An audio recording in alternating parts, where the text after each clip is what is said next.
Hello friends, मैं अभय वाजपेयी हाजिर हूँ कक्षा 11 से संबंधित अपने अगले लेक्चर के साथ। हम लोग पिछले लेक्चर में भी हम लोगों ने न्यूमेरिकल आंकिक प्रश्नों को हल किया था और इस लेक्चर में भी अभी हम लोग आंकिक प्रश्न को ही हल करेंगे। उसके पश्चात आगे नए टॉपिक पर चलेंगे।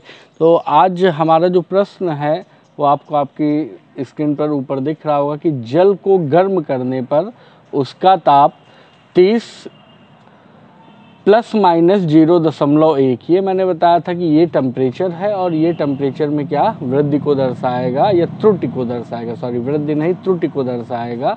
तो 30 डिग्री से कितना हो जाता है, 40 डिग्री हो जाता है। और जब 30 डिग्री है तो इसमें त्रुटि 0.1 और जब 40 डिग्री टेम्परेचर हो जाएगा तो त्रुटि हो जाएगी 0.2 हो जा। तो इस स्थिति में आपको क्या करना है, जल के ताप में संभावित अधिकतम त्रुटि का मान क्या करना है, ज्ञात करना है। ठीक है, तो अधिकतम संभावित अधिकतम त्रुटि कितनी होगी ये परसेंटेज में निकालना है, ये आप ध्यान रखिएगा। अधिकतम प्रतिशत त्रुटि ज्ञात कीजिए।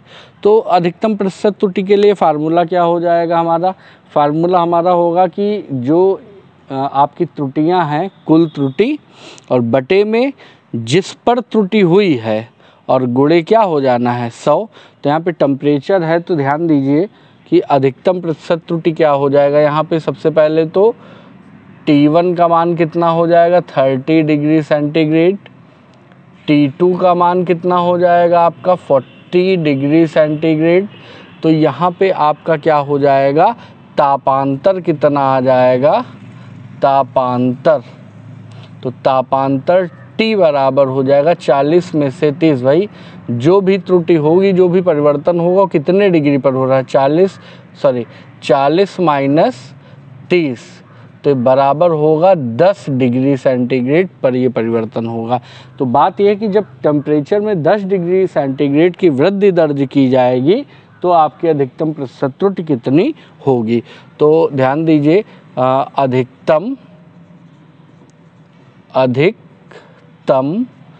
प्रतिशत त्रुटि। तो अधिकतम प्रतिशत त्रुटि कितनी हो जानी है, बराबर हो जाएगा त्रुटि और बटे में क्या हो जाएगा तापांतर और गुणे में कितना हो जाना, प्रतिशत निकालना है तो 100। तो त्रुटि देखिए जरा यहाँ पे क्या हो जाएगा। तो त्रुटि के लिए जब 30 डिग्री सेंटीग्रेड ताप था तो त्रुटि हुई थी 0.1 और जब 40 डिग्री हुआ तो त्रुटि हुई 0.2। तो अधिकतम के लिए हमने बताया था कि हमेशा जोड़ते हैं, तो अधिकतम त्रुटि के लिए क्या हो जाएगा 0.3। तो यहाँ पे आपकी क्या हो जाएगा 0.3 बटे में तापांतर आपका हो जाएगा 10 और गुणे कितना हो जाएगा 100। तो ये एक 0 से एक 0 कट जाएगा और 3 दहम्मा कितना हो जाएगा 30, एक अंक के बाद लग जाएगा दशमलव। तो इसमें अधिकतम प्रतिशत त्रुटि है वो कितनी आ जाएगी, 3% आ जाएगी। अब आप अपनी स्क्रीन पर अपना दूसरा प्रश्न देख सकते हैं। दूसरा प्रश्न हमारा क्या कह रहा है कि शीशे की कोई एक शीट है या प्लेट कह लीजिए है जिसकी लंबाई 3.5 सेंटीमीटर दी हुई है और इसकी चौड़ाई 1.5 सेंटीमीटर दी है। प्लेट के क्षेत्रफल के मापन में अधिकतम त्रुटि ज्ञात कीजिए। एक चीज़ ध्यान दीजिएगा, यहाँ पे हमें सिर्फ त्रुटि ज्ञात करनी है, यहाँ पर हमें प्रतिशत त्रुटि नहीं ज्ञात करनी है। इस चीज़ का आप ख्याल रखेंगे। तो सबसे पहले भाई अब त्रुटि ज्ञात करनी है तो त्रुटि के लिए पहले लंबाई में त्रुटि निकाल लेंगे, फिर चौड़ाई में त्रुटि और फिर दोनों त्रुटियों को क्या कर देंगे, जोड़ देंगे। तो आप इसका सीधा सा फार्मूला भी लिख सकते हैं कि शीशे की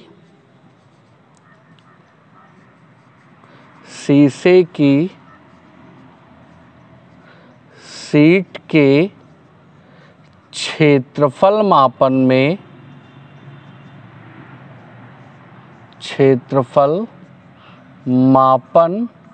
में अधिकतम त्रुटि। तो ये अधिकतम त्रुटि, अब चूंकि क्षेत्रफल है तो इसे हम लिख सकते हैं डेल्टा A/A।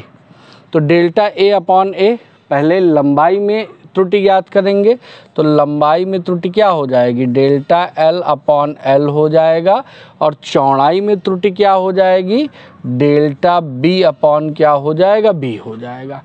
अब बात यहाँ पे एल की वैल्यू तो हमें इसने दे रखी है, एल की वैल्यू कितनी दे रखी है, 3.5 सेंटीमीटर। बी की वैल्यू इसने हमें दे रखी है 1.5 सेंटीमीटर, मगर डेल्टा एल और डेल्टा बी की वैल्यू नहीं दे रखी है। तो देखिए ज़रा ध्यान दीजिए, इनका मापन किस में किया गया है, सेंटीमीटर में, और सेंटीमीटर का मापन है तो जाहिर सी बात है किसी स्केल से मापा गया होगा, और स्केल का अल्पतमांक मैंने बताया था आपको कितना होता है, 0.1 सेंटीमीटर होता है। इसलिए यहाँ पे जो आपका डेल्टा एल है उसका मान डेल्टा बी के बराबर होगा, और दोनों, क्योंकि दोनों एक ही चीज़ से मापे गए हैं, और इसका मान किसके बराबर होगा, 0.1 के बराबर होगा।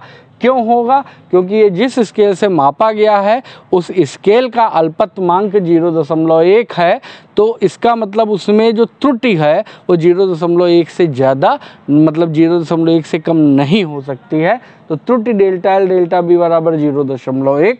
अब वैल्यू रखिए, सॉल्व कीजिए। देखिए डेल्टा एल का मान कितना, 0.1, और बटे में एल का मान कितना हो जाएगा, 3.5, प्लस ये 0.1, और b का मान कितना है, 1.5।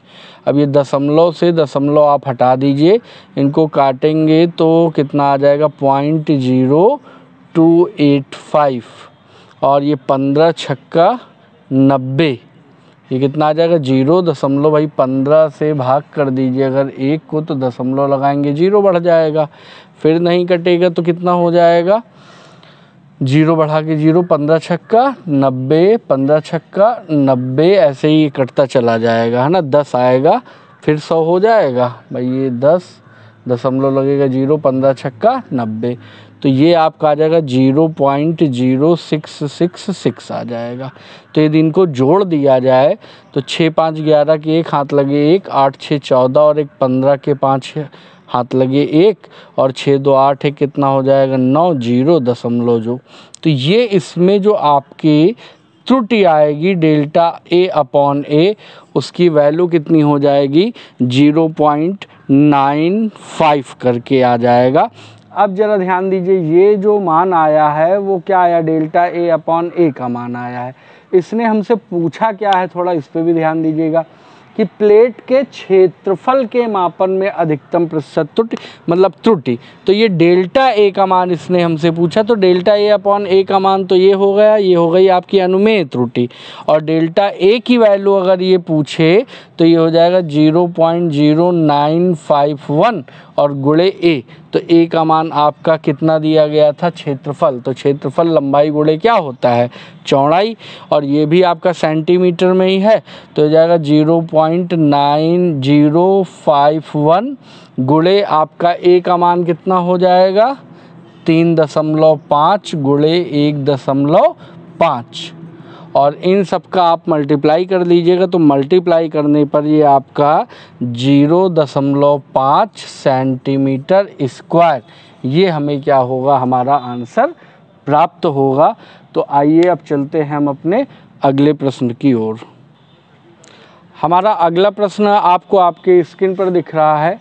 हमारा अगला प्रश्न है कि यदि p बराबर a³b² और अपॉन में d√c लिखा हुआ है, और इनके जो प्रतिशत त्रुटि हैं a, b, c और d में क्रमशः प्रतिशत त्रुटियाँ 1%, 3%, 4% और 2% हों, तो p के मान में अधिकतम कितने प्रतिशत की त्रुटि होगी, आपको ये बताना है। तो यहाँ पे ध्यान आप ये दीजिएगा कि यहाँ पे ये जो त्रुटियाँ दी हुई हैं इन पर थोड़ा सा ध्यान दीजिएगा। a में जो त्रुटि है, a में प्रतिशत त्रुटि कितनी है, a में प्रतिशत त्रुटि है 1%, b में कितने परसेंट की त्रुटि है, b में है आपका 2%, इसी प्रकार c में कितना है, b में है आपका 3%, c में आपका है 4%, और d में कितनी त्रुटि है आपका 2%। तो हम लोगों को फार्मूला मालूम है कि delta p upon p into 100 अर्थात P के मान में अधिकतम प्रतिशत त्रुटि। अधिकतम बोलेगा तो बात कुछ और नहीं करनी है, सिर्फ सबको प्लस कर देना है। तो ध्यान दीजिए कितना हो जाएगा, ये हो जाएगा डेल्टा A अपॉन A और इनटू में क्या हो जाएगा 100%। इसके बाद इसकी घात 3 है, तो आप सभी को मालूम है कि घात 3 यहाँ पे कहाँ चली आएगी, पहले B पे स्क्वायर लगा हुआ है तो स्क्वायर 2 घात पहले आ जाएगी, डेल्टा B अपॉन B और इनटू में क्या हो जाएगा 100%, प्लस D आपका सिंगल ही है तो डेल्टा D अपॉन D और इनटू में क्या हो जाएगा 100% हो जाएगा। और उसके बाद क्या हो जाएगा ज़रा ध्यान दीजिए C, तो C के ऊपर अंडर रूट लगा हुआ, तो अंडर रूट का मतलब हो जाता है 1/2 घात, तो ये हो जाएगा 1/2 डेल्टा C अपॉन C और इनटू में क्या हो जाएगा 100 और ये क्या आ जाएगा %। अब ये delta A upon A into 100% इसका मान हमें मालूम है। देखिए यहाँ पे शॉर्ट में मैंने लिखा था, वास्तव में ये लिखना क्या चाहिए था, delta A upon A into 100%, ये इसका मान दे रखा है। इसी प्रकार B के लिए भी हो जाएगा, C के लिए भी हो जाएगा। तो आप ध्यान दीजिएगा B C D के लिए, तो ये वैल्यूज़ जब प्लेस करेंगे तो 3 into delta A upon A, तो A की वैल्यू कितनी है, प्रतिशत त्रुटि 1% है तो ये 1% हो जाएगा, प्लस 2 गुणे डेल्टा B की आपकी कितनी दी हुई है, delta B upon B into 100 3%, plus D का आपका कितना दिया हुआ है 4% और प्लस 1/2 और C का कितना दे रखा है 2%, तो 2 से इसको 2 काटेंगे तो 1 आ जाएगा, तो 3 एकम 3%, 2 तिहाई 6% और ये आपका कितना हो जाएगा 4% और ये हो जाएगा 1%, तो 4 1 5 और 6 11 12 13 14। तो इसका मतलब क्या है कि जब हम इस राशि P का मापन करेंगे तो P के मापन में जो कुल प्रतिशत त्रुटि है वो कितनी होगी, 14% होगी। तो आज के वीडियो में इतना ही, जल्द हाजिर होंगे अपने नेक्स्ट वीडियो के साथ, तब तक के लिए धन्यवाद।